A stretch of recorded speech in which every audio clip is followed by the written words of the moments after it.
Real pleasure to be here again. My sincerest apologies for being a few minutes tardy here. And again, thank you for the opportunity to present. It's a tremendous honor to be here. I'll just discuss a few of the activities we've been doing in the liquid biopsy space here at Hopkins, and also some of the exciting work in the literature. These are the disclosures. None should be relevant for today's session. So, liquid biopsy, of course, has really been a tremendous avalanche in the last decade to 2 decades. The number of analytes and the types of indications are pretty vast. And today, for the sake of time, we'll really focus on only one analyte and one indication, and that's circulating tumor DNA or tumor-derived DNA um, as sort of opportunity to inform clinical decision making in neuro oncology.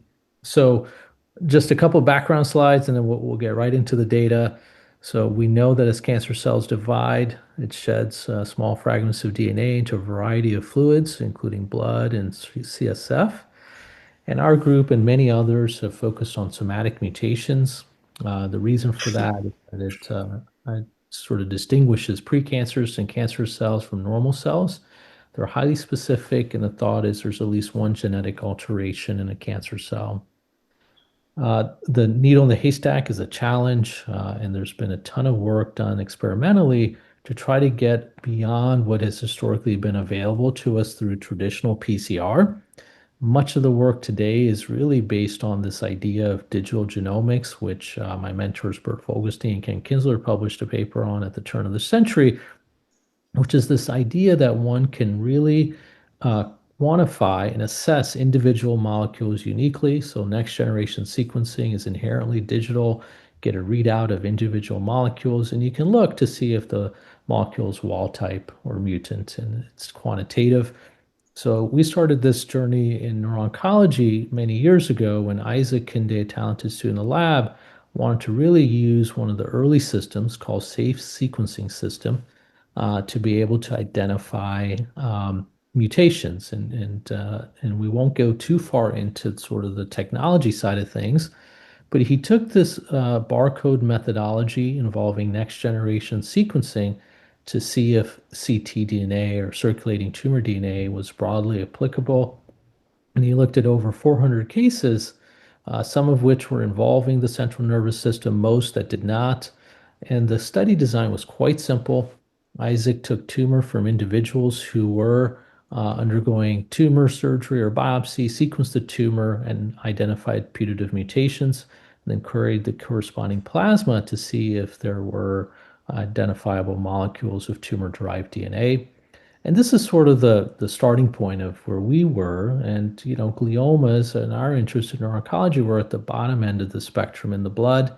Certainly a lot of progress, but it was difficult because in less than 10 or 20% of the cases, we're actually able to identify DNA derived from the tumor in circulation. This has obviously over time gotten much, much better, and we'll see where the field is going. So we quickly wanted to see if there were other opportunities for a variety of cancers. Us and many others have looked at these other biofluids, including urine, sputum, and stool. Naturally, for brain cancers, looked at cerebrospinal fluid. There are inherent limitations that this audience knows very well. But the punchline to this initial study, where we looked at a cohort of about 30 to 40 different primary CNS tumors involving the brain and spinal cord, was that whereas the blood was visible in about 10 or so percent of cases, here about 75% of cases were detectable, and really all of the malignant tumors were detectable, suggesting that this was a viable platform from which to perform experimental studies. It's important to note that these approaches were based on detection of mutations. And so that's like analyte number one that's been studied in the literature is, mutations in genes. And this is a study beautifully done several years ago by the Memorial Sloan Kettering Group looking at metastatic cancers, showing that indeed you can look at the CSF and identify not only canonical target mutations, but also resistance mechanisms, and that these mutations could be quantified and changed over time longitudinally that tracked with disease burden. So it wasn't just primary cancers, it was metastatic, it was quantifiable, and it showed biological relevance. And the MSK group followed this up with the beautiful paper looking at primary brain tumors, showing that these sort of heat plots could really identify mutations that we're used to seeing in tumor tissue sampling. Now looks like you can get similar information in CSF. And so they did this wonderful paper and showed that really 50% of their cases were detectable by mutations. Now, fast forward several years, and the field has gotten really accustomed to this idea of liquid biopsies, both for central nervous system tumors as well as lung and melanoma and breast, etc. And this was a wonderful paper by Ganesh Shankar, who's a friend and colleague at the Harvard system, who has developed an assay that really looks at a panel of mutations. So the previous studies often needed the information of the tumor, but this is a tumor agnostic approach. He said, gosh, if we have an assay that we can implement very quickly that looked at a handful of mutations like those in TERT or MYD88 and others, could we identify lesions that are actually CNS lymphomas? And we know that surgery is not a useful tool outside of identifying a diagnosis in the treatment of these. And indeed, he found that you could use this simple ddPCR assay to very rapidly identify patients and alter their clinical course by obviating a biopsy. And so these mutations are now changing clinical care. So we were looking at this and saying, gosh, it's great that there are these very specific mutation-based approaches that can be used for things like uh, uh, CNS lymphoma, but could we create a universal biomarker? And this was a paper published by Matt Meyerson's group that demonstrated unequivocally that aneuploidy or chromosomal copy number changes are very common. And Chris Duville, who's an assistant professor in our School of Medicine now, developed this assay that looked at a simple methodology to understand copy number changes throughout the genome. He called it a real sequencing system. It amplifies the repeat elements throughout the genome. There's about 350,000 of them, and looks at those elements and understands the DNA next to them to see if there are things like chromosomal gains or losses, focal amplifications, or somatic mutations. And he did this in two cohorts of primary and metastatic tumors. He established thresholds to understand which are positive, which are negative, and he was able to really understand that we were able to detect cancerous mutations in the CSF in about 70% of cases, much higher than when we look at cytology, which is the current gold standard. And so this was just using a second analyte, aneuploidy, and he showed that those tumors that had higher levels of aneuploidy in CSF, they did worse. And that's in the blue lines here. And this has been recapitulated that this is also a prognostic marker. And there were preliminary evidence that indeed one could use these molecular tests to be able to predate or predict what's going to happen down the line. This is a patient with suspected leptomeningeal disease. The CSF test was positive. It was only subsequently, about a month and a half later, that the radiographic findings changed. So perhaps an opportunity to intervene sooner. This was a common case of pseudoprogression. The molecular test was negative. Patient was taken back. Indeed, showed radiation necrosis. So this is where we landed with just a single analyte of aneuploidy. And I'll quickly fast forward to our multi-analyte approach. And for the sake of time, won't go into the science of this unless people want to in the Q&A, but really developed more recently an opportunity to look at mutations, aneuploidy, as well as T and B cell receptor profiling. We had beautiful talks about the importance of the immune profiling of GBM and gliomas and brain cancers. And we applied this to a cohort to really develop a multi-analyte approach. And this is the population of samples that we looked at, both primary and metastatic, and added on, in addition to mutations and copy number changes, these B and T cell receptor profiling. And we had a training and validation cohort, as we've done in previous studies. And this was the punchline. This was the takeaway, was that, the black bar is the composite, and that these are the composite scores of all the three different components, the B and T cell profiling, the aneuploidy, and the mutations. And that depending on the cancer, like CNS lymphoma, really a lot of information comes from the B and T cell receptor profiling, but it's variable, that it changes based on the indication, suggesting that each analyte is actually giving slightly different information and not just overlapping. And so that we see a world in which we can, in the future, not just look at these DNA-based opportunities, but layer it with RNA, protein, all the other wonderful work that's being done. So I'll just wrap up here, just showing that, through collaborative science and effort, that these liquid biopsy indications first got actually introduced into the NCCN guidelines for LMD in 2023 to be able to look at CSF tumor DNA. And then in the 25 version got added to CNS lymphoma, medullo, and ependymoma. So really, science is moving quickly and that these are opportunities to be able to help our patients. And there's a lot of work going. And I think really the name of the game, as always, is collaboration to be able to refine clinical utility here. And so I really want to thank the wonderful group I participate in, which is the Ludwig Center for Cancer Research at Hopkins, and my three scientific colleagues and mentors, Nick Papadopoulos, Ken Kinsler, and Bert Vogelstein.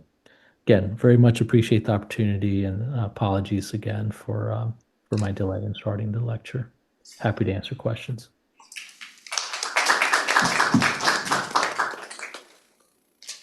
Thank you so much for giving a talk here for the SSF conference. No problem with the delay. We're pretty flexible and but very exciting and interesting area. Are there any questions from the audience members? Yes. Do you have you want to try to speak into one of the microphones? I had a question. Is it working? Yes. Oh, okay. I had a question regarding ctDNA for low-grade gliomas. Yes. From my understanding, like there's less tumor shedding, and I guess what are the strategies to overcome those limitations? Yeah, great question. I didn't delve, for time's sake, into the nuances of low grade versus high grade.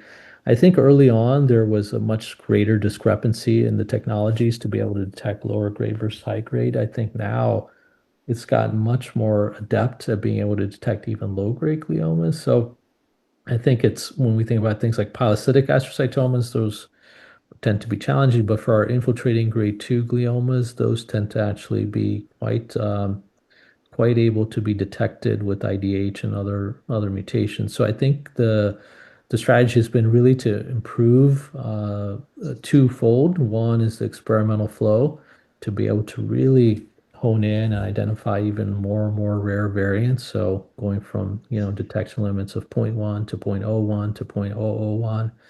And so that's been really helpful technologically. And the second is to be able to have informatic algorithms that can help tease out noise from signal.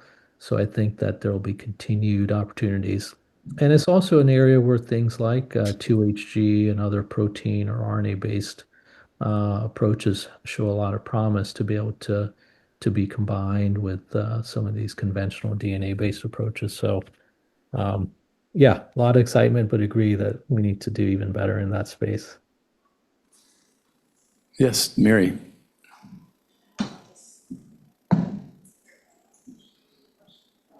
Okay. Hi.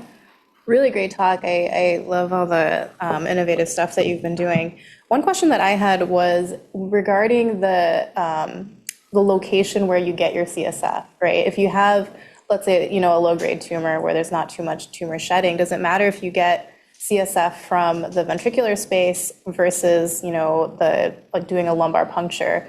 Are those studies in the works, or, have you found an ideal place to get the CSF? Yeah, great to see you, Mary. Thank you for the question. So the CSF sampling in our hands is less a driver of positivity as compared to location. So location where the mass is. So for us, in our technology, seems more like tumors that abut a CSF space, either a ventricle, basal cistern, or cortical surface, are much more likely to be detected either through an LP or a ventricular tap. than those that are fully encapsulated by brain and not in contact. And that's, low versus high grade. We see that. Now, Terry Burns at Mayo has done beautiful work. Sort of, he's got this great system where he can place a catheter in the brain and also do an LP, and so he can do these comparisons and using the analytes that he looks at, which are slightly different than the approaches we used, um, closer to the site of the tumor, so ventricular or intratumoral if there's a resection cavity, um, has a gradient where it seems like there's higher levels of material. And I think that makes also sense. So it's probably some combination of anatomic location as well as CSF sampling location that sort of put together allow us to be able to detect or not. Thanks again for coming to give a talk. No, thank you so much. Yeah, I'm very thrilled to introduce our next speaker. He should be getting on in just 1 moment. Oh, Dwayne? Yeah. Okay. Well, I'll introduce him while he's getting on, if that's all right. Yeah.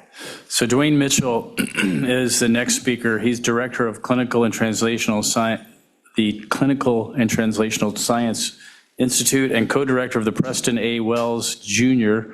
Center for Brain Tumor Therapy at the University of Florida, where he also holds the Phyllis Cotler Friedman Professorship. I've known Dwayne for over 20 years now, since he was, I think, a postdoc at Duke, where we met originally when he came down to UAB, where I was working, and started working together in the early 2000s. He's a leading expert in cancer immunotherapy. He was a powerhouse with John Sampson at Duke in immunotherapy clinical trial and design. He's done some very innovative first-in-human clinical trials with novel vaccines and adoptive cell therapies. And I've been dying to hear what's going on since he published a great paper with his group in Cell about a year ago, related to some of the tumor-derived RNA liposome treatments that seem to have great promise for glioblastoma. And we're waiting for him to get on. Yeah. Okay. There was some traffic when he's picking up his children, so. Yeah. It's good to humanize all the neurosurgeons and researchers. Many of us do have families and children and outside of things that take up our lives. So, yeah, okay. We started the day with Cecilia, who's skiing in Italy. So, and just think, while I'm sitting here talking, this weekend we've got the Olympics starting and the Super Bowl. That's right, that's right. And I'm glad that Corey is wearing her Seahawks I had to do it. gear. I had to do it. Yeah.